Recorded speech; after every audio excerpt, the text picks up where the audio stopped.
Como você acha que devia ser ele ele? apitava mesmo jogo profissional de Vasco, Flamengo, não era... Juiz de praia ele foi também, mas não peguei a época que ele foi juiz de praia, não. Imagina ele apto, né? Devia ser um negócio assim, inusitado, né? Muito... Alguém Ele ficar falou que nervoso ele lá com botava os ele. dois caras que estavam brigando, ele botava pra fora, ele inventou a regra. Os caras começavam a brigar, ó, vou botar vocês pra fora, vocês ficam quietinhos lá, quando eu vou falar, vocês voltam. Você acha que o cara ia falar alguma coisa, ia fazer alguma coisa com o Cássio? Outra coisa Muita também, história. outra coisa, uma história muito boa que eu vou falar agora em relação a pai e filho, que eu acho interessante, porque amanhã é Dia das Mães, eu quero falar um pouco de amor, tá? Que tá Fala aí, faltando isso mestre. no nosso mundo, né, cara? Então, um dia, o Cássio chegou e falou assim, Peixotinho, depois do treino, vamos ali falar com o papai, é aniversário do papai, eu tenho que ir lá falar com o papai. O papai é o mestre Carlos Gracie, né? Aí nós pegamos ali a Figueiredo, fomos até a Domingos Ferreira, onde era o apartamento, o edifício do mestre Carlos Gracie. Aí o mestre Carlos Gracie estava vindo lá do outro lado. Aí ele estava vindo, chegou assim, aí o Cássio, oi papai, deu 2 beijos, pô, desculpa papai, eu não comprei nenhum presente pro senhor, não deu tempo, não sei o quê. Aí ele chegou e falou assim, né? Meu filho, você foi o maior presente que Deus me deu. Não precisa presente nenhum, meu filho. Que Que troço bonito, bonito. maravilhoso, né, cara? Não, e Porra, você presenciou isso, né? me Putz. sensibiliza até hoje. Eu fui um felizardo de, porra, de ver esse momento, né, cara? Entendeu? Muito maneiro. Não, e que época que você viveu? Até são pessoas que você não tinha o contato diário, mas igual você contou a história do Mestre Hélio Gracie, mas quando você encontrava com o Mestre Hélio Gracie, você via que você estava diante de uma lenda, o próprio Mestre Carlos Gracie. Então, assim, você viveu toda essa época, né, de ouro que hoje em dia não existe mais. Você lutou lutas que que o grande mestre Robson Gracie apitava. Então, assim, né, assim, que ele arbitrava, aliás. Então, assim, O próprio Hélio é uma Gracie, né? época O que. próprio Hélio Gracie. Então, uma época.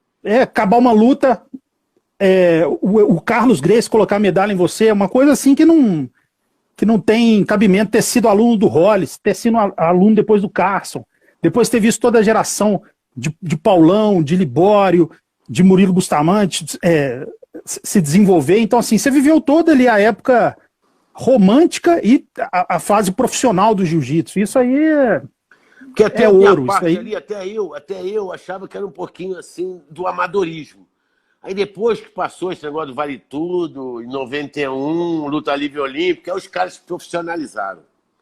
Aí o Carson fez verdadeiros profissionais, né, cara? Que os caras realmente foram viver disso, entendeu?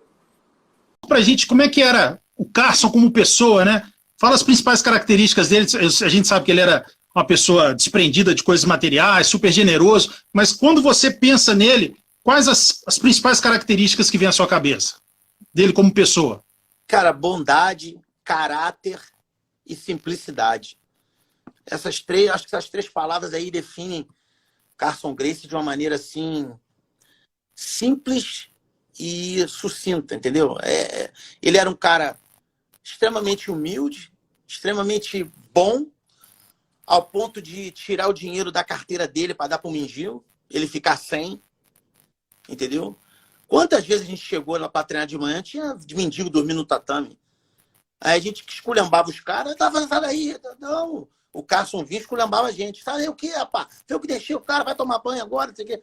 Ele era um cara que ele fazia isso, entendeu? E um cara extremamente simples. O Carson Gracie, ele era um cara que ele estava cagando para dinheiro, estava cagando para status, estava cagando para ser o Carson Gracie. Você vê, uma das coisas mais engraçadas que tanto eu e Vinicinho fazíamos era toda vez que o Carson chegava na academia à noite e a academia estava cheia, aí a gente falava, uma salva de palmas para o grande mestre Carson Gracie. Todo mundo batia palma, fazia um zoado. Meu irmão, ele ficava louco com isso. Ele ficava louco, xingava a gente, falava, vocês estão fudindo na minha mão, para com essa merda de palma, eu odeio negócio de palma. Mas era um negócio que ele ficava tão puto que a gente começava a zoar ele, entendeu? Então, era um negócio assim, só pra você ver como é que o Carson era. Nem de bater palma pra ele, ele gostava. campeonato de jiu-jitsu, o nego parava o campeonato de jiu-jitsu fazer homenagem, ele disse, para com isso. Ele não gostava disso, entendeu? É uma pessoa fantástica mesmo. E essa história do bater palma, ele virava embora. O Vinicinho contou exatamente essa sábado, agora que eu fiz a live com ele. E aproveitando, vou fazer a mesma pergunta que eu fiz pro Vinicinho, que a gente vê nas suas palavras aí o amor, o carinho pelo Carson.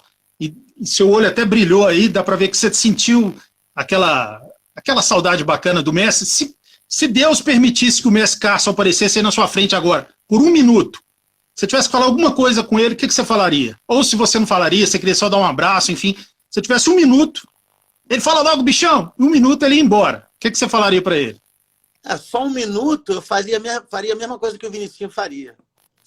Dar um abraço nele e tentar, nesse 1 minuto, não deixar ele embora, entendeu? Ficar com ele mais do que 1 minuto, né? Conta essas histórias inusitadas, alegres, enfim, mas o homem Carson Gracie, né, a pessoa dele, você fala das principais características que marcaram ele na sua vida, que você sempre vai se recordar e que te ajudaram a crescer como pessoa. Cara, o Carson era um cara, inicialmente, que ele não tinha meias palavras, entendeu? Ele era um cara sincero até demais, entendeu? Chegava a ser rude de vez em quando, de tão sincero. Eu acho que era por causa da pureza dele, ele não tinha muito bom senso na hora de falar as coisas. Ele falava mesmo, não queria saber se era o presidente ou se era o mendigo, que ele ia falar igual, do mesmo jeito que o cara. Entendeu? Ele era espontâneo, ele era um cara espontâneo, assim. Né? Ele era despido dessa, sei lá, dessa maldade que existe hoje em dia. Ele era um cara puro mesmo. Puro, era um cara puro. Você vê a pureza nele. Parecia uma criança, né? Você vê pelos jogos que ele inventava, por exemplo. Teste de poderosidade, né? O jogo do dicionário. Porra, isso é coisa de criança, cara. Entendeu? Que ele queria fazer para sacanear os outros, ditado. Às vezes a turma tava lá dentro da salinha, lá esperando a hora do treino. Ele me puxava um caderno da pochete, uma caneta, e falava, fulano, senta aqui. Na frente de todo mundo. Escreve a palavra tal. Aí já viu, né? Cada atrocidade que saía. Cara, ele sacaneava muita gente nesse negócio de ditado, de dicionário. Nossa Senhora. Ele era um cara sensacional. O Carson foi o cara que popularizou, né? Foi o cara responsável por, de repente, eu e você estarmos conversando aqui, entendeu?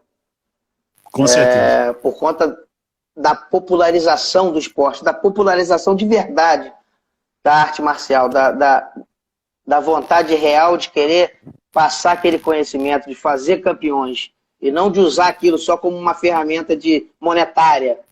Né? O Carson deixava isso em 4º plano. Era um cara que não ligava para dinheiro, não ligava para fama, não ligava para nada disso. Você queria ver ele bravo, era quando ele entrava na academia, você falava assim, a salva de palma pro Carson. Todo mundo começava a bater palma, ele virava as costas e ia embora, na mesma hora. Tava puto. E, poxa, vou fazer uma pergunta difícil agora, até fiz essa pergunta quando eu entrevistei o Royce e o Royler, se o pai deles aparecesse na frente deles agora e tivesse 1 minuto, o que eles falariam para o pai deles, né, o grande MSL? Se o mundo, né, Deus, permitisse que o Carson aparecesse nessa porta aí atrás de você agora por 1 minuto, o que você gostaria de falar com ele? Um agradecimento? Qual que seria o papo que você teria com ele? Não sei se eu ia falar alguma coisa não, cara. Eu acho que eu ia ficar 1 minuto abraçado com ele só. Não sei se eu ia falar muita coisa não. Eu acho que eu ia ficar abraçado com ele, meu irmão. Eu me lembro do último abraço que eu dei nele. Foi em 2002. Você vê. Eu me lembro como se fosse ontem. Nesse dia ele me deu um esporro danado. Porque ele estava fazendo uma posição e eu falei que a posição não funcionava. Falei que a posição não estava funcionando direito. Ele me deu um esporro, mandou eu cair fora. E aí depois eu voltei lá na salinha dele, dei um beijo nele, um abraço. Mas a gente nunca espera, né? Certas coisas, né, vão cruzar o nosso caminho, assim. repentinamente. Obviamente durou mais 4 anos, ele morreu em 2006, 1º de fevereiro de 2006. Mas ele ficou nessas indas e vindas dos Estados Unidos, né? E eu também trabalhando, então quer dizer, a gente acabava não se encontrando muito. E aí ele faleceu em 2006, fevereiro. Poxa, que resposta bonita essa sua, viu, cara? Eu não falaria nada, só daria um abraço. Mostra o amor, o carinho e a sensibilidade, né? Então, parabéns pela sua resposta, só isso que eu tenho que falar. O Carson, ele ensinou sem querer ensinar muita coisa, né, cara? O Carson, ele nos propiciou nesse mundo tão perverso que a gente vive, a gente ter uma profissão, poder viver uma vida honesta, criar nossos filhos de forma honesta, de forma feliz, né? Isso eu devo a ele, né? Ao Saporito, ao Manimal e a todos que me ensinaram, aos meus antecessores que estavam lá quebrando as pedras, lá lutando nos campeonatos, para que o jiu-jitsu se transformasse nessa maravilha que ele é hoje em dia, né? Minha eterna gratidão. Eu nunca vou estar satisfeito de agradecer ao Carson, ao Júnior, ao Marcelo Alonso, a todos os caras que perderam um pouco do tempo deles me ensinando, Parrompinha, Isaías, tantos outros, De La Riva. Eu treinei muito com todo mundo. E, cara, a minha intenção agora é tentar devolver pelo menos um pouco, né, pro jiu-jitsu, que o jiu-jitsu me deu a minha vida inteira. Né? Eu tô com 45 anos, treino desde os 10, nunca parei de treinar, nunca. Sim, não fazia camp para campeonato, porque eu nunca parei de treinar. Né? Eu lutava no domingo, segunda-feira eu ia lá, mas sem kimono, terça-feira eu já estava treinando de novo. Minha vida sempre foi assim. Né? Até porque a gente não era profissional, eu treinava jiu-jitsu porque era uma cachaça mesmo, gostava de treinar mesmo o dia inteiro. Hoje em dia mudou muito, né?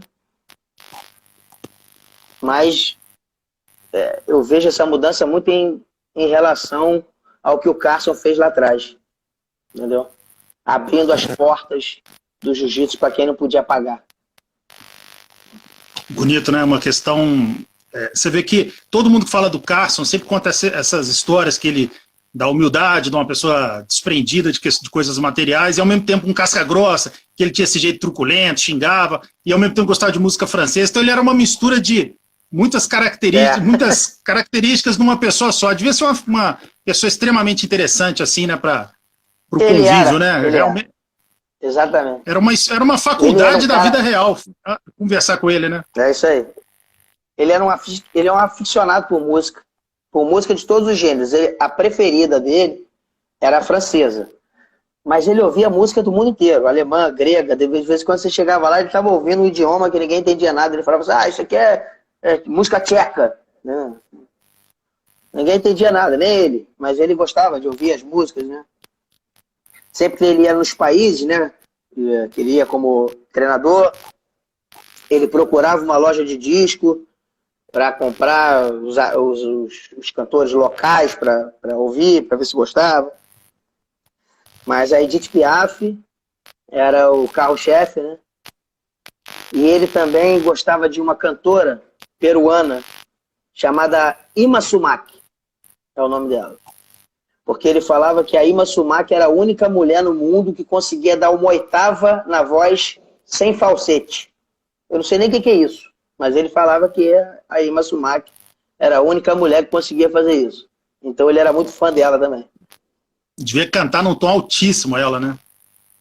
Isso aí, exatamente. E o Rodrigo Medeiros, você sabe quem é o Rodrigo Medeiros, lá do Carson? Hoje em dia ele está lá em San Diego, dando aula já há muitos anos. O Rodrigo Medeiros, ele teve a oportunidade de levar o Carson ao show dela, da Ima Sumac. Todo mundo já tinha pensado até que ela tinha morrido. E um dia o Rodrigo, passando por uma rua lá em Los Angeles, viu uma placa numa loja, assim, dizendo, num teatro, dizendo que ia ter o show dela. Aí o Rodrigo foi, comprou os ingressos e levou o Carson de surpresa no show. Ele contando essa história é mó barato. Deve ter ficado emocionado, hein? Carson deve ter chorado. Ficou. Né? Ficou emocionadíssimo. Queria tocar na mulher, pois será ela mesmo. Ele era mó barato, cara. Poxa, Ele era mó barato. poxa, que bacana. E é aquilo, Tudo que eu é faço, cara, uma. Pode falar, pode falar. tudo que eu faço em relação ao jiu-jitsu, cada coisa que eu ensino, eu sempre tento, de alguma forma, transmitir as coisas que ele me ensinou, carregar o nome dele, entendeu? Eu sempre falo para todo mundo, se um dia a academia do Carson acabar e eu tiver que mudar de academia, eu vou continuar sendo o Vinicinho do Carson, mesmo treinando em outro lugar, né? Porque eu não quero perder essa identidade nunca. Bom, bacana, e é uma faculdade de humanismo que você teve, né, convivendo com ele. Muito bacana e bonito ver a sua gratidão, o seu amor por ele. É um negócio bonito que nem sempre acontece dentro do mundo das artes marciais, né? Você, há muito tempo, você já é um grande mestre, mas o que do Carson, não da parte técnica, mas da parte de filosofia, de pedagogia do Carson, que você observou durante tanto tempo, que você utiliza, alguma característica que ele usava como mestre, que você utiliza dentro do seu método também de lecionar? Bom, o Carson é uma pessoa fora da curva, né? O Carson foi um segundo pai para todo mundo ali. Foi para mim, foi para o Peixotinho, foi para o pessoal todo que está lá. Eu acredito que o Carson contribuiu muito na formação, tanto na formação marcial, né? Ele formou um exército de campeões, mas também na formação individual, de você entender o trato com uma pessoa. Quando você recebe um aluno, você tem a possibilidade de enxergar todas as suas possibilidades, né? Então, o Carson, ele tinha uma visão assim, acima da média, uma visão diferenciada de observar as possibilidades de cada um. Então, ele ensinava aquilo que realmente você usaria dentro do jiu-jitsu tecnicamente, que dava certo. Ele não ensinaria uma posição que você tivesse dificuldade. Ele era um professor facilitador. Ele observava as suas possibilidades físicas e ensinava exatamente as posições que você teria sucesso no combate. Ele olhava para aquele indivíduo, aquele cara ali vai jogar passando a guarda, vai ser um passador, porque ele sabe distribuir o peso. Então ele fazia toda uma linha de ação para que você tivesse fundamentos do jiu-jitsu apropriado à sua linha corporal. Aquele outro lá ali, é meio magrinho e tal, e vai ter que jogar por baixo. Então ele aprimorava aquele indivíduo a ter uma guarda de excelência e virava um campeão jogando por baixo. Então ele tinha essa possibilidade de ter essa visão clínica e colocar os fundamentos certos para as pessoas certas. Isso na parte técnica. Agora, na parte socioemocional, ele era um cara fantástico. Ele levava o pessoal para casa dele, levava o pessoal para viajar. Queria sair junto com o pessoal para jantar, para almoçar, para comer. Gostava de jogar baralho, gostava de contar piada. E na academia ele fazia jogos lá, pegava dicionário e pegava palavra, fazia pegadinha, entendeu? Então ele tinha todo um aspecto paterno ali, familiar, que você não chegava na academia e tinha aula e ia embora. Você fazia na academia uma segunda casa. Esse que era o grande diferencial do Carson e o diferencial das outras academias. Aí você pergunta, mas o Carson ganhava tudo por quê? Porque eu chegava lá de manhã e ficava até de noite, ficava a hora que você quisesse lá treinar. Então as portas sempre abertas, sempre as pessoas, uma ajudando as outras, vai dando aquela força, aquela força coletiva, aquele abraço coletivo, um respeitava o outro, um ensinava para o outro, um fazia do laboratório para estudar, ou as posições, e quem treinava corrigia, não, essa mão não é aqui, pô, safadeu um pouco para lá, pô, aprofunda a mão na bola, pô, entra por baixo, vai mais no fundo, tal. Então era todo um sistema de harmonização individual e coletiva que o Cássio promovia. E mesmo, acho que nem sabia que fazia isso, fazia por ele, por questões dele mesmo, né? Não era nada estudado, né? Nada proposital, era tudo feito de acordo com o que ele achava que tinha que ser, as coisas sempre aconteciam dessa forma. Mestre, o pessoal fala que o Cássio, né, você acabou de falar, tinha uma brincadeira que era o ditado, né, que ele pedia para a pessoa soletrar uma palavra. Você, com todo, que é uma pessoa que lia, sempre leu muito, então com você ele não devia gostar de fazer essa, que você devia errar poucas, né? Qual que ele mais gostava, a brincadeira que ele mais fazia com você, que você se recorda? Ele gostava do dicionário, fazia pegadinha, se a palavra tinha 2 S, tinha C cedilha, se não tinha. Aí ele obrigava você a escrever palavra de nome, constitucionalissimamente, não sei o que. Aí ele botava a letra errada, passava despercebido. Aí você aí te chamava de burro, né? Era uma loucura, entendeu? Era muito bacana aquela relação que ele tinha com todos nós, né? Bacana. Mestre, vou fazer para você a mesma pergunta que eu fiz mais ou menos um mês atrás. Eu tive a honra de entrevistar o Vinicinho e o Parrumpinha, que são de outra geração, mas formados pelo Cássio também. E eu perguntei para eles, né, se o mestre Cássio aparecesse aí na frente de vocês agora, por 1 minuto, vocês pudessem falar alguma coisa para ele, seja um agradecimento, seja um abraço, o que vocês falariam? Faço a mesma pergunta para você, mestre, você que teve toda essa amizade com ele ao longo da vida. Se o Cássio aparecesse aí na sua porta agora, e ele fala, você tem 1 minuto para conversar alguma coisa com ele. Você poderia fazer uma pergunta. Só 1 minuto. Você poderia fazer uma pergunta, um abraço, ou agradecer. O que você falaria se ele aparecesse aí por 1 minuto na sua frente? Pô, eu ia dar um abraço fraternal nele, um beijo no rosto e dizer assim, muito obrigado pelo que você fez por mim. Que bonito, mestre, que bonito. Bacana. Mestre, falando nisso, você teve uma relação... Dá, com certeza. Com certeza. Ia ser muito, muito bacana. E dá para ver a emoção, né? Quando você fala dele, a gente vê que aquele amor, o amor real, né? De amigo, uma coisa muito, muito bonita, de gratidão. Saudade de poder estar com ele. Bacana. Você ficou até emocionado. Você desculpa aí, te tirei do eixo, né, mestre? Pelo menos eu vou poder falar.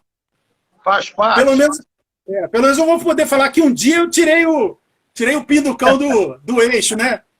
Isso é para poucos. Eu era garoto, né? Na minha adolescência, na pré-adolescência, então a gente via os lutadores na praia, né? Os caras tinham um físico mais avantajado, as orelhas estouradas, tinha aquela postura de lutador. E a cultura do jiu-jitsu no Rio de Janeiro fazia parte do meio ambiente ali, né? Da vivência, da vida, da própria sociedade ali carioca. Então, um belo dia eu falei, um amigo meu, do Duduzão, que se chamava Duduzão, eu nem sei o sobrenome dele, faz décadas que eu não o vejo, e ele falou assim, tu tem que ir lá pro Cássio, vou te levar pro Cássio, vai ser um grande campeão. Eu era um garoto já forte, né, pra minha idade. Aí eu fui, foi amor à primeira vista, né? Cheguei lá, né? Olhei aquele ambiente, estava lá o Cássio, me olhou, vamos treinar esse garoto aí e tal. Aí eu já tinha uma habilidade física dos outros esportes, já tinha uma habilidade com o judô. Então o meu amor ali foi amor à primeira vista, né? Quando eu cheguei, eu já me senti totalmente à vontade naquele ambiente casca grossa, naquela academia exalando jiu-jitsu, exalando arte marcial, e eu me senti muito confortável e rapidamente já me adaptei, já fui aceito pelo grupo e adotado ali pelos mais graduados.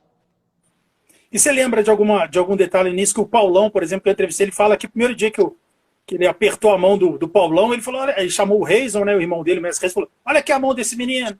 Você vê, isso aqui é mão de campeão. Com você teve algum comentário que ele fez, que ele falava assim? Ele quando já me viu treinando já no começo, ele falou, isso aí vai dar bom, isso aí vai ser casca grossa.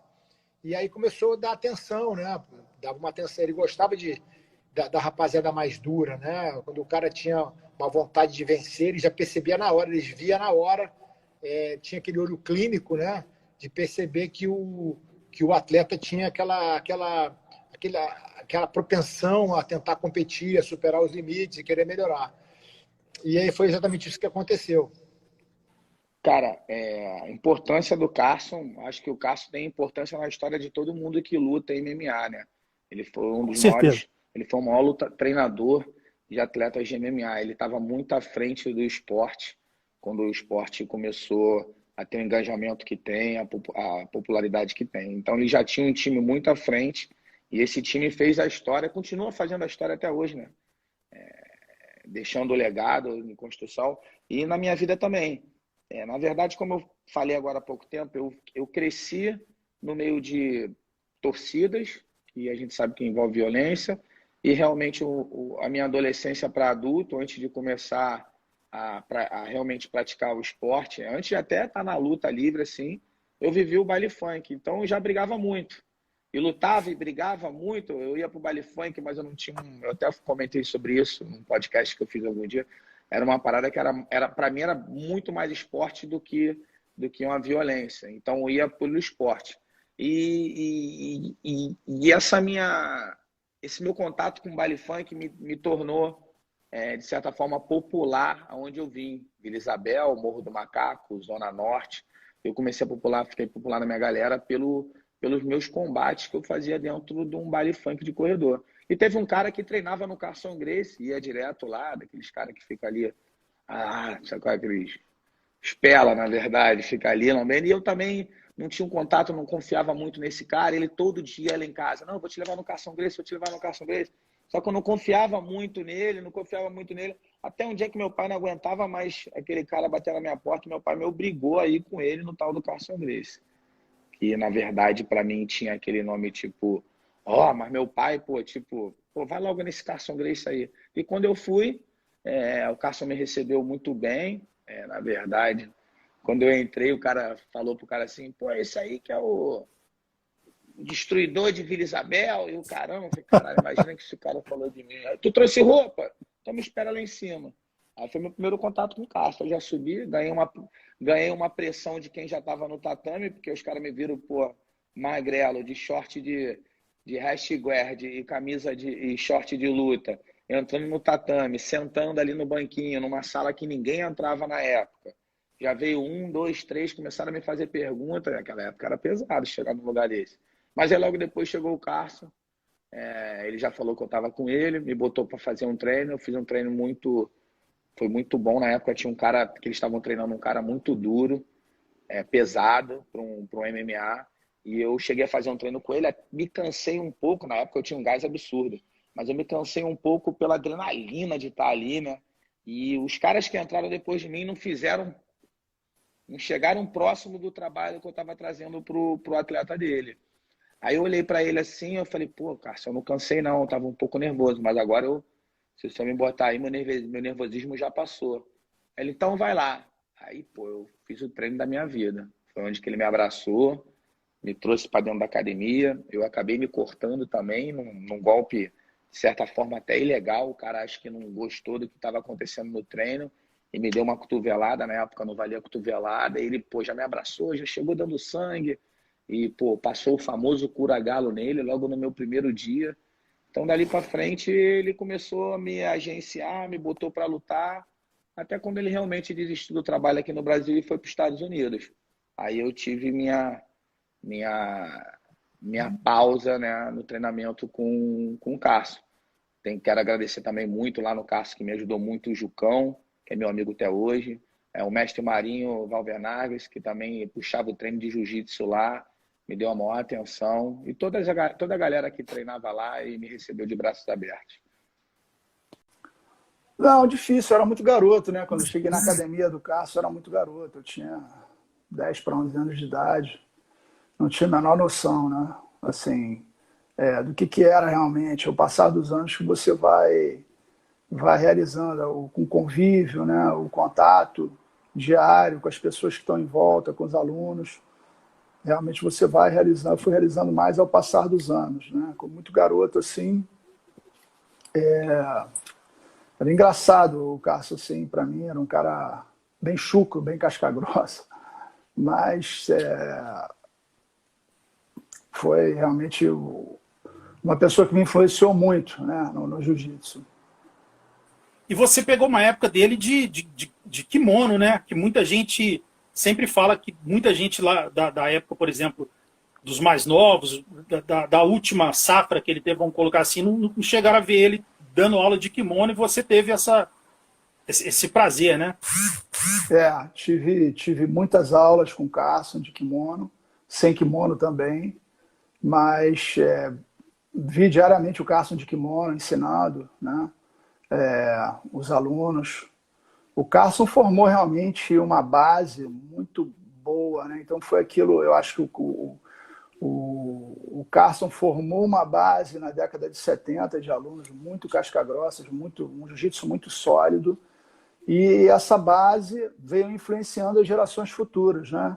Então, na minha geração, quando eu entrei, os veteranos eram Fernando Pinduca, Otávio Peixotinho, Marco Aurélio, meus irmãos, quem mais? Zé Eduardo, Rosado. O Jucá é da minha geração, o Jucá é mais novo, a gente tem a mesma idade, mais ou menos. Então, Jucá, Marcel Duque Estrada, Antônio Cláudio Buchaú, nós somos a geração seguinte, né? Mas o Rosado, o Fernando Pinduca, Peixotinho e tantos outros que nos influenciaram. Então, a gente foi aquela história, chegou, foi sendo escovado por eles, o jiu-jitsu foi ganhando corpo, né? Assim, o jiu-jitsu a gente vai por osmose mesmo, né? É lógico que o Carson sempre ensinando, corrigindo, mas o fato de você era um open mat todo dia, né? Tinha o tatame que a gente treinava a partir das 8 era open mat, então era treino, era muito treinamento, era muita prática, né? Então, e a gente ia corrigindo ali, os próprios alunos iam se ajudando, os veteranos iam ajudando os mais novos, e o Carson estava sempre ali também para ajudar, para corrigir, gostava muito de... O Carson tinha uma técnica de ensino muito peculiar, né? Uma coisa que eu nunca esqueço, ele parava para ver o treino, e ele parava um treino assim, esporadicamente, de um ou outro aluno, e corrigia a posição do cara na hora. Para o treino. Repete a posição, faz assim, não faz assim não, faz assada. Aí corrigia o cara e mandava repetir, e aquilo ficava na tua cabeça gravado, você não esquecia mais, né? Então e eu aprendi muito com isso também, assim, essa técnica de ensino. É lógico que a aula é importante, a repetição é importante, mas quando você marca num determinado momento a situação, você faz o atleta repetir aquilo ali, naquele momento exato que ele está aplicando a técnica, você melhora aquela técnica naquele momento, tem uma eficácia muito grande, né? Pelo menos funcionou muito comigo, e eu utilizei isso com atletas quando eu me tornei professor, e eu vi isso funcionar muito bem.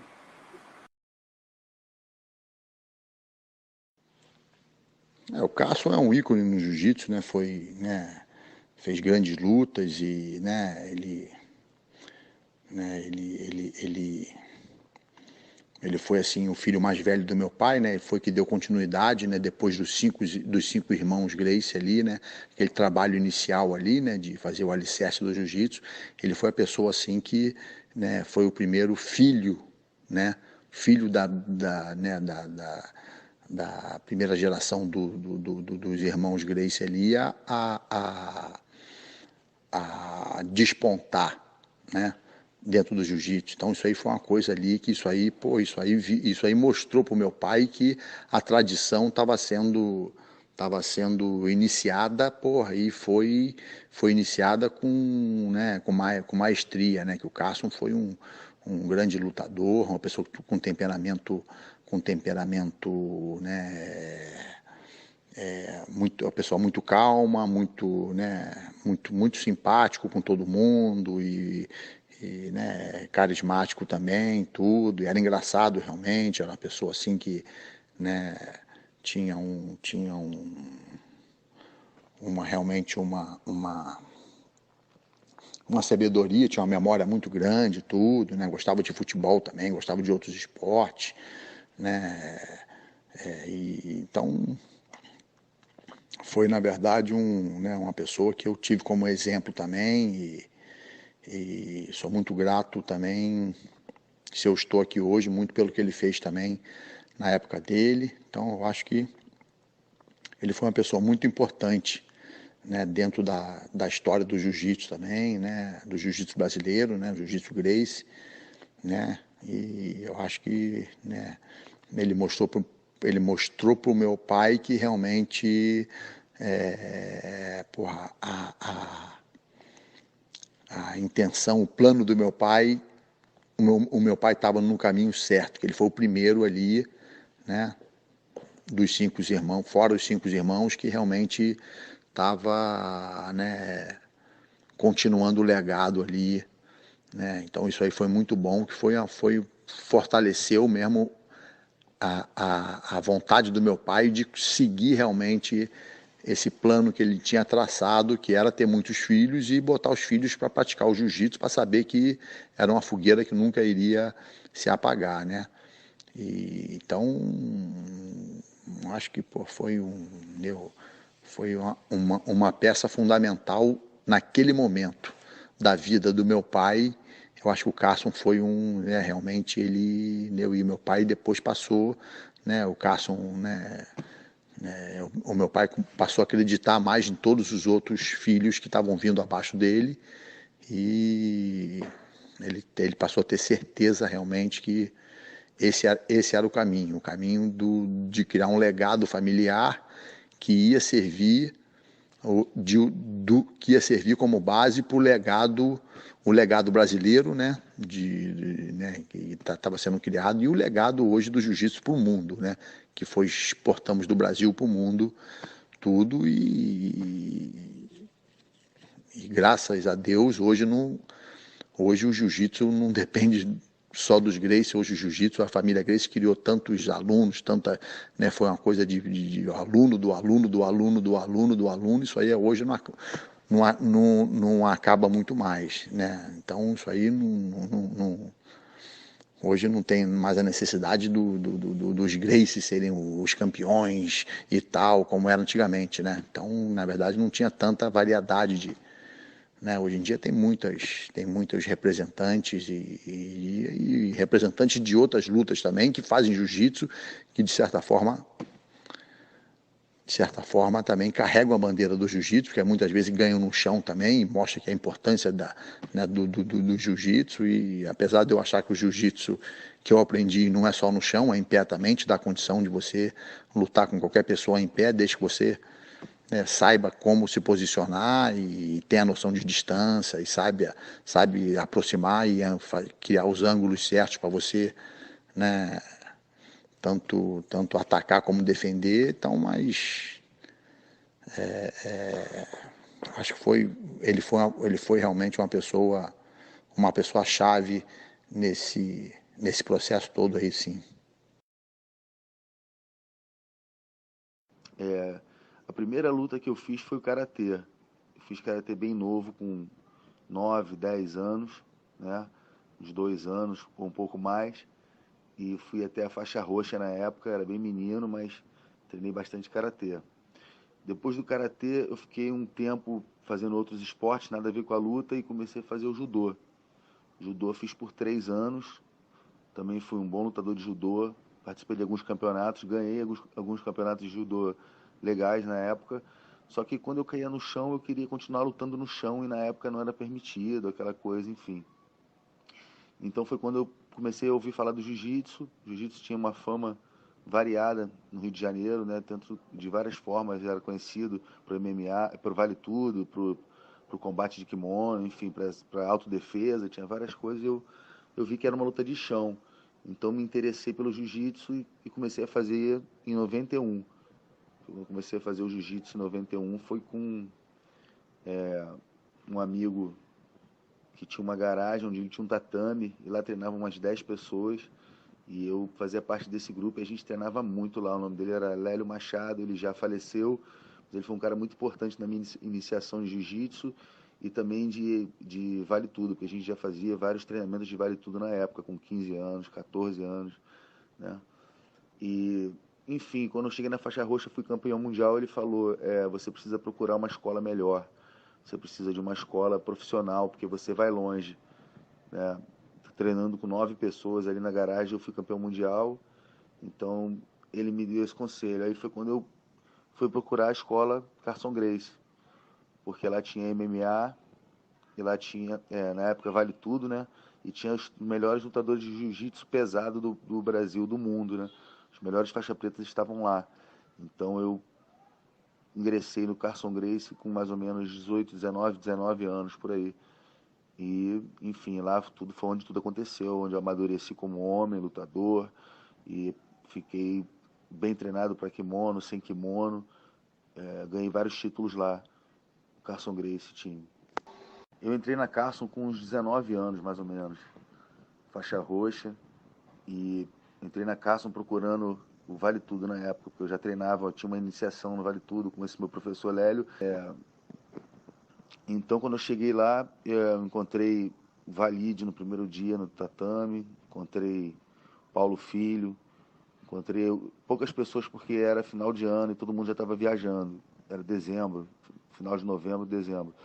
Então, comecei a treinar lá e fui sparring, treinei bastante com o Valide, com o Paulão. Os caras do Valide tinham luta marcada, né? Tinha umas coisas para acontecer e eu fiquei treinando com eles durante bastante tempo ali. Foi muito bom, porque o Carson estava presente em todos esses treinos.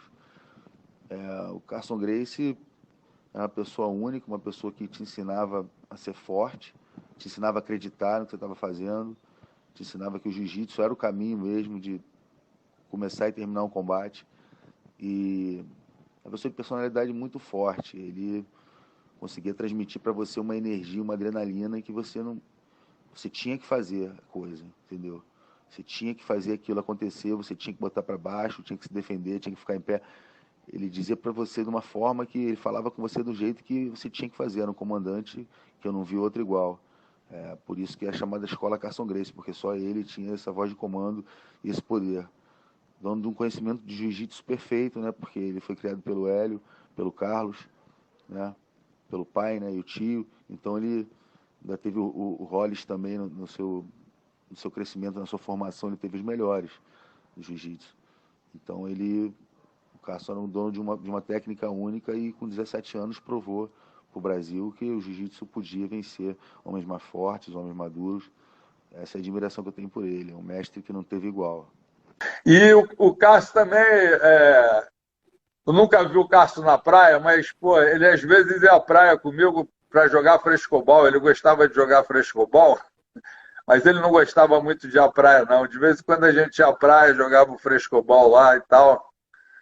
Mas ele, no frescobol, não era a mesma habilidade do jiu-jitsu, não. E ele era muito competitivo, né? Diz que quando ele perdia, ele ficava pé da vida. Tá no sangue dele, né? A competitividade, mas ele sempre foi um cara assim muito respeitoso, né? Sempre ia lá, cumprimentava, quer dizer, ele ficava na bronca que o aluno dele tinha perdido, porque às vezes ele até achava que o cara podia ter dado mais, entendeu? Ter se esforçado mais na luta e tal, entendeu? Ele não gostava disso, né? Chamava lá de mutuca e aqueles apelidos dele lá todo que ele inventava lá, que ele trazia lá da briga de galo e tal. Mas, quer dizer, ele sempre foi uma pessoa super respeitadora, assim, entendeu? E para mim, é o que eu digo aqui para todo mundo. O Carson Gracie, na minha opinião, ele é o sol do jiu-jitsu, porque todos os outros praticantes são estrelinhas se você comparar a ele. Por que isso? Ele criou uma equipe que ganhou tudo que disputou durante 30 anos, entendeu? Ele não perdia um campeonato, sempre levava o troféu de primeiro lugar de equipe lá para a academia. E ele tinha tanto troféu que não cabia mais lá, ele jogava troféu fora, porque não, era um negócio absurdo, entendeu? Então eu pergunto, né, se alguém pode me dizer qual foi o treinador de qualquer esporte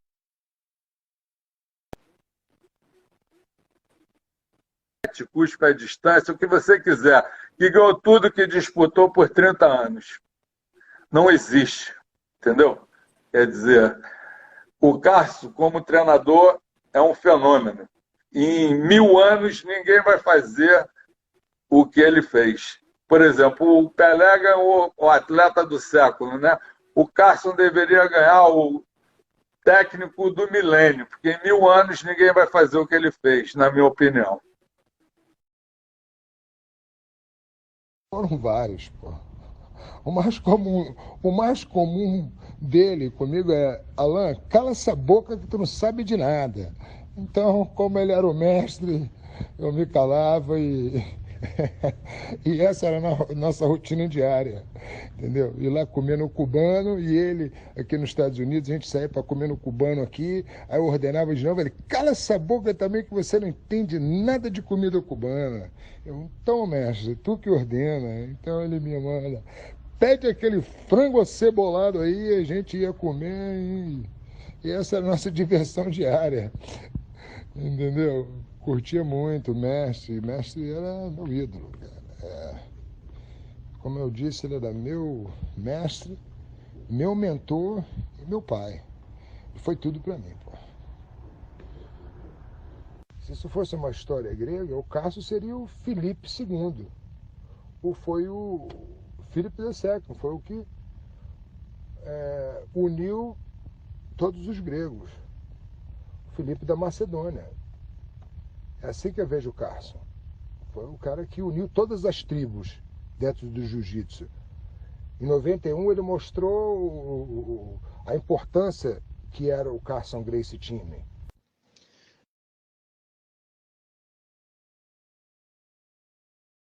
O Carson é uma pessoa muito engraçada, tinha umas tiradas incríveis.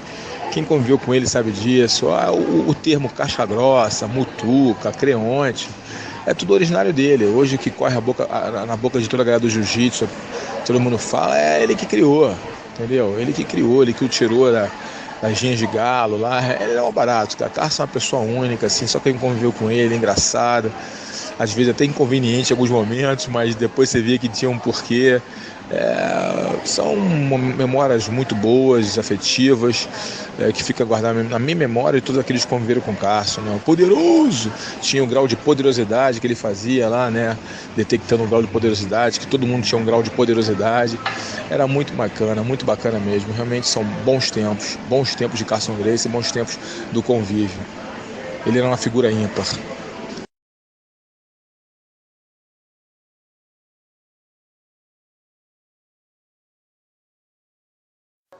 Falar do mestre Carson Gracie, além de ser um prazer, é uma coisa muito simples, né? Porque ele era o exemplo da simplicidade, né? Ele era um cara que muito, as pessoas falam grosso, né? Não é que ele fosse grosso.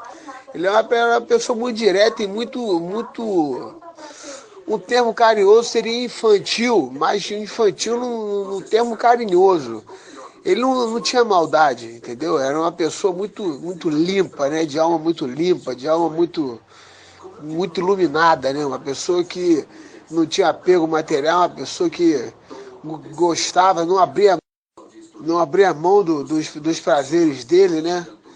Enfim, gostava a beça de briga de galo, gostava a beça era muito romântico, entendeu? Uma coisa muito engraçada, gostava muito de música francesa. Mas na hora do treinamento ele era um monstro, né, cara? Ele realmente separava o joio do trigo sem misericórdia, né? Ele era um cara tão limpo, ponto para a verdade, né? Quando o cara não servia, ele falava na cara mesmo que não servia. Treinador igual a ele, infelizmente eu nunca vi e talvez eu nunca veja, né? Porque ele sabia fazer uma pessoa simples se tornar um campeão, né? Se a pessoa tivesse dentro de si aquela semente, aquela coisa, ele realmente conseguia com simplicidade mostrar os fatos da forma mais tranquila que existia, né? É um cara muito direto no treinamento dele, muito duro. Muita saudade do mestre Carson, entendeu? E ele deixou um legado aí enorme. O o que falar por ele não é o nome Carson Gracie nem nada. Foram as sementes que eles deixaram, que ele deixou, né? As sementes que ele deixou. Inclusive a Nova União, né? Que o próprio Dedé faixa preta dele também, mestre De La Riva, mestre Murilo, mestre Libório, ATT, enfim, o mundo inteiro. Eu vejo mundialmente, né, a evolução do jiu-jitsu, né, com o mestre Carson Gracie por trás de tudo, né? Porque para muita gente a Carson Gracie se resumia na BTT, no Murilo, não, se resume também. E seus derivados, né? Enfim, ele tá em volta de tudo, cara. Fora os atletas brasileiros que estão aí espalhados pelo mundo, que são alunos dos alunos, enfim. Tudo carrega a semente Carson Gracie. E até a família Gracie, né, tem que, dar graças a ele, porque ele era um pouco mais pesado e foi ele que defendia a família quando tudo estava dando errado por causa do peso, né? Grande pessoa, grande mestre, que esteja ótimo no lugar, porque ele é mais do que merecedor. Bem, falar do Carson sempre é emocionante, né, cara? Ele preparou todo o caminho, não só para mim, mas para todos nós que hoje sobrevivemos de jiu-jitsu e do MMA. É a maneira que eu ponho o pão na mesa da minha família, é a maneira que eu me sinto orgulhoso, é a maneira que eu vou feliz trabalhar por amar o que estou fazendo, cara. E ele foi o cara, foi a pessoa que me apresentou isso e foi a pessoa que preparou isso dentro do esporte. As pessoas não dão o devido valor ao Carson, na minha opinião. Acho que o Carson, ele para o esporte de BJJ, para o esporte de MMA, ele deveria estar muito mais acima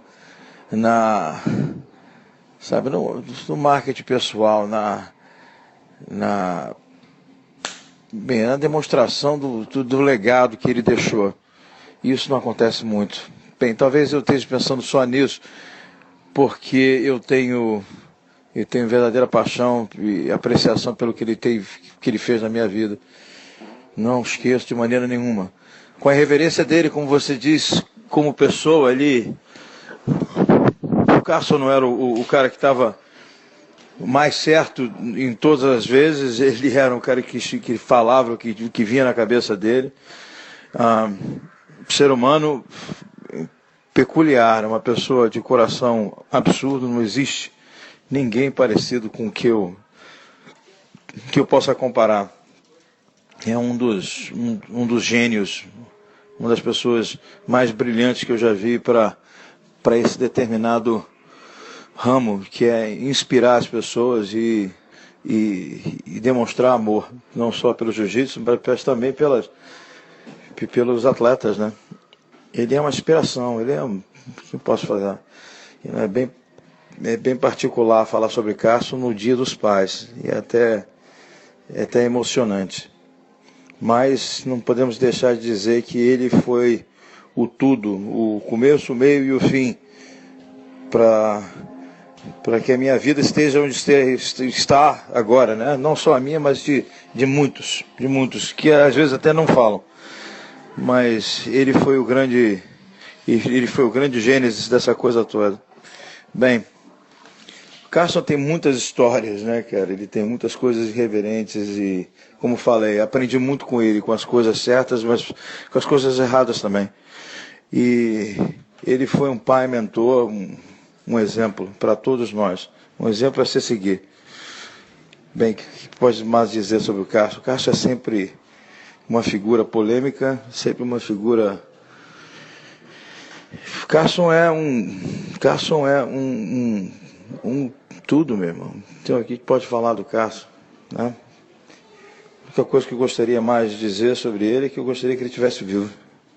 Então o Carson, ele foi o maior mentor, cara, de todo mundo. Ele conseguiu inspirar e dar o suporte para que todos nós acabássemos querendo fazer parte do que ele produziu, do que ele criou na vida, né? Então ele é um mentor acima de tudo, ele é um grande exemplo, ele foi um maior incentivador, foi um ídolo, não só ídolo, mas Não adianta só ser ídolo, é um cara que preparou a base do futuro do jiu-jitsu que você vê hoje em dia. Como disse, e eu continuo falando, a maioria, até mesmo dos times de MMA de hoje em dia, tem a raiz Carlson Gracie. Vem da Brasília Top Team, da América Top Team, do Nogueira, da Alpha Male, que o Pateta tá lá, do Duke Rufus, que o Daniel tá lá, da Nova União, da X-Gym. Meu irmão, é muita gente mesmo, é muito time, principalmente de MMA, que tem a raiz Carlson Gracie. Então ele foi o grande ídolo, o grande mentor, a grande inspiração. Ele foi o homem que trouxe a áurea. E não tinha assim, uma ideia de um confronto de vale tudo, né? Porque judô é aquele rolamento para criança, então, de 10, 11 anos. Aprendi a dar umas quedinhas e tal. E fui assistir a luta do Carlson Gracie. Cara, quando eu cheguei lá, meu irmão, o cara que o Carlson ia lutar era um cara gigantesco, cara. Forte pra caramba, um cara enorme de forte. E eu fiquei impressionado. Quando eu vi o Carlson entrar, o Carlson pesava 75 quilos. O cara devia pesar 100. E era grande, maior do que ele, mais alto, mais forte. Era um cara um fuzileiro naval, se eu não me engano. Entendeu? Que esses caras entravam muito em vale tudo e tudo mais. Cara, eu falei pro Toninho, Toninho, esse cara é louco, cara. Ele vai morrer, cara. Porra, tá maluco? Aí o Toninho falou, fica tranquilo, meu irmão. Espera aí que tu vai ver. Deixa começar. Começou a luta. Aí o Carlson ficou assim, né? Eu acho que ele ficou até assim. Ele nem ficou assim. Ficou assim e deu um chute na perna do cara. O cara riu. Deu uma gargalhada. Como que diz? Pô, refresco. Aí ele continuou. Deu outro, bicho. Exatamente no mesmo lugar. Deve ter sido assim, milimetricamente medido. E o cara, dessa vez, já não sorriu. Entendeu? No terceiro chute, ele já fez uma cara feia. No quarto, ele caiu. Quando ele caiu, o Carlson pulou em cima dele, montou, deu um choquinho nele, ele virou de costas, o Carlson pegou no mata-leão, ele bateu, acabou a luta. Cara, não deu nem para esquentar o lugar. Entendeu? Não deu nem para eu ficar preocupado, porque foi uma coisa tão rápida que eu fiquei impressionado. Aí eu saí dali, cara, falei, cara, que absurdo, que coisa, que eu quero aprender isso, cara. Já criança ainda, né? Porque com 11 anos você ainda é criança. Eu não sei exatamente se eu tinha 11, 12 ou 10, entendeu? Porque são coisas há mais de 60 anos. E eu não estava, na época, com um negócio para marcar a data. Eu podia ter 13 anos, ou podia ter 12, ou podia ter 10, mas era na faixa dos 11 para 12 anos. Aí eu comecei a ter o Carlson como ídolo, porque aquilo me impressionou demais, cara. Entendeu? Um cara com 75 quilos ganhar de um cara de 100 em menos de 2 minutos, pô, tudo bem. Passou mais um tempo e o Toninho me levou para assistir outra luta dele. Essa foi contra o Caradagian. O cara era da Rússia, era um lugar desse lá, desses cantão brabo aí. Aí foi lá no Maracanãzinho. E nós fomos lá, eu já estava mais preparado, porque eu já tinha tido aquela experiência inicial. E o Carlson foi aquela mesma figura, simples, pequenininho, entendeu? Magrinho. E começou a luta com esse cara da Jean, que falou pra caramba que ia ganhar dele, que ia acabar com ele, que ia arrebentar com ele, entendeu? E foi lá, meu irmão. Trocou, chute de novo no mesmo lugar. O cara caiu, ele montou, deu um soquinho, o cara virou de costa, bateu e disse que não tinha batido. Aí, deu a maior confusão lá em cima, eu me lembro, até eu nem conhecia o Reison nessa época. Ele estava lá em cima também e teve uma confusão, uma briga lá em cima, e, para variar, o Reison estava no meio. e aí, porra, até caiu lá de cima com um cara agarrado com um cara. Porra, mas foi um negócio que eu fiquei mais impressionado ainda. Falei, porra, caramba. Carson Gracie praticamente foi um pai para mim, né? Foi um segundo pai. Além dessa história que ele me levou para a preocupação que ele teve quando viu a minha perna, me levar para o pai dele me tratar, pô, foi uma coisa assim fantástica, o cuidado que ele tinha com os alunos. Ele adorava sair com os alunos. A academia praticamente era uma família, né? Então ele tinha aquela preocupação com cada um, ele examinava as possibilidades do treino de cada um para colocar no campeonato, para transformar aquele aluno num campeão. Ele era aficionado em campeonato, a equipe dele tinha que ser sempre a primeira colocada. Então lá na academia ele fazia com que nós treinássemos, um ensinasse para o outro e formar aquele clã, né? Aquele clã vencedor. Em 1976, eu estava na Faculdade de Educação Física ainda, ele me chamou para ser assistente dele.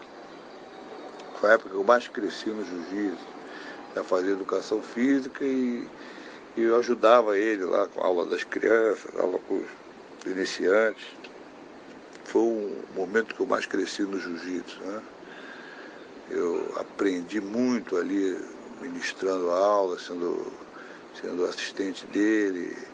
E ali que eu comecei mesmo a ter o entendimento do jiu-jitsu como professor. Como atleta e como aluno você vê de uma forma. Agora, quando você começa a passar as técnicas, você vê de uma outra forma o jiu-jitsu. Eu fiquei até 82, 83.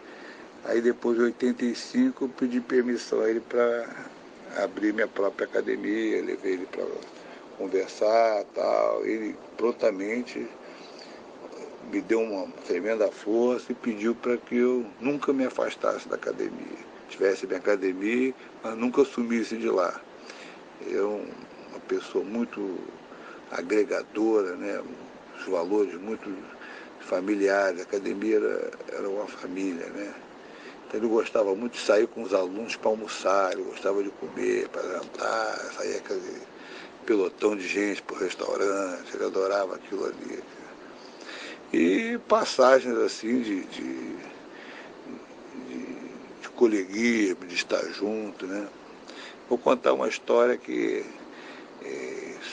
acho que foi em 1981, acho, né? Eu morava em Copacabana, na mesma rua ali da academia, e jogava futebol de praia e tinha o costume de correr na areia, né? Para pegar preparo físico e tal. E tinha minha academia de ginástica que também era na mesma rua, mais perto da praia. Então eu estava correndo e terminei a corrida, ia para casa almoçar, e que eu tinha que dar aula na academia, né? Ele estava parado com o carro ali na esquina, conversando com um amigo. Aí ele me viu, Peduca, vem cá. Vamos comigo até ali. Eu falei, pô, Carlos, já é 12h30, já, eu tenho que almoçar que eu vou para a academia dar aula. Não, é rapidinho, vamos ali comigo, a gente vai conversando. E eu, tá bom. Tava de sunga, com os pés cheios de areia, e entrei no carro dele, aí saímos. Ah, vamos para onde? Não, vamos até ali. Aí pegou a Avenida Atlântica, beira da praia, foi andando, a gente conversando, a gente foi se distraindo, batendo papo. Ele foi juiz de futebol, bandeirinha, falou sobre futebol, e falando sobre jiu-jitsu, vários assuntos. Quando eu vi, nós estávamos lá na Praça 15, já pegando ali o centro da cidade. Eu falei, pô, Carlos, eu estou de sunga aqui, sem camisa, a gente vai para onde? Ele falou, não, vamos ali até Teresópolis, porque eu tenho que dar comida pro cachorro. Aí ele me levou para Teresópolis, olha, uma casa que ele tinha lá perto da casa dos Gracie, e tinha o cachorro lá que ele esqueceu de deixar comida pro caseiro da comida. Então eu fui com ele até Teresópolis, de sunga, sem camisa, pé cheio de areia, cara. Resumindo, eu cheguei na academia às 5 horas da tarde, voltando, e os alunos lá da porta me esperando. Esse é o Carson Gracie, cara, aquela figura despojada e que não liga para compromisso nenhum, queria só a companhia ali para bater papo. É um cara com um coração imenso. No final a gente riu pra burra dessa história. Eu falei, Carson, pô, você é uma figura, cara, poderoso, assim que ele chamava. Carson Gracie, pô, frequentava minha casa de infância, né, cara? Amigo do meu pai, aqui na Urca, ele, o Juninho. Pô, era criança ainda, pô. Sempre me inspirei nele, a gente, pô, tacava peão junto aqui na minha casa. Entendeu? Brincava de peão. Só pra você ter uma noção. A gente era muito amigo e sempre foi amigo e não só ele, como o Robson também frequentava a minha casa, todos eles. Então, não é só de academia não, isso de, pô, de almoçar junto, jantar junto, sair todo mundo. A convivência era muito boa entre a gente e meu pai também, né? O pai é José Maurício de Castilho Vitete. Sócio do Carson Gracie mais de 15 anos, né? Praticamente a vida inteira, né?